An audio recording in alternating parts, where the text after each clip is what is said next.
আম পকিলে খাম কাৱৈ নিলে কিটো খাম এই কথা ভাবি মই মোৰ ছোৱালী আৰু ভাগিনে তিনিওটা ওলালোঁ আম পাওঁ বুলি চাইকেলতে উঠি পেণ্ডেল মাৰি মাৰি কিন্তু কি কবি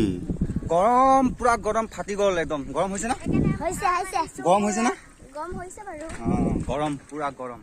এই উৎকুট গৰমকো নেওচি বোলো আম পাম বোলোতো এতিয়া সঁজুলি লাগিব সেইকাৰণে ফৰ্ম উঠিয়ালোঁ মানে ফৰ্ম উঠিলোঁ নহয় ফৰ্ম উঠি কাটি ল'লোঁ কাটি কৰি ফৰ্ম উঠিয়াই আছোঁ আৰু যথেষ্ট আমজোপাও ঔষধ দেচোন পাৰিবলৈ হ'লে বহুত এলাহ লাগি যায় উপায় নাই কিন্তু তথাপি তেনেকৈ 1 2 3 4 আমি বুঢ়ো হাঁহি হাঁহি কোৱা নিচিনাকৈ এটা দুটাকৈ আমি আম গোটালোঁ কিন্তু ভাগিনকো ৰক্ষা নিদিলোঁ আম বুটলিবলৈ লাগি গ'ল আৰু ফাইনেলি আম বুটলি হৈ গ'ল আহি পালোঁহি ঘৰত ধুনীয়াকৈ আমখিনি চাফা কৰি ল'লোঁ চাফা কৰি পিনি 1 চিটকিট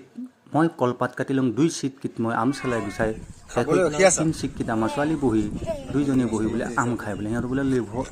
লোভ পানী জিভাত পৰিছে আৰু ফাইনেলি আম খাব হৈ গ'ল আমি সকলোৱে বহি আম খালোঁ আজিলৈ বাই আকৌ এটা মিনি ব্লগত লগ পাম বাই বাই।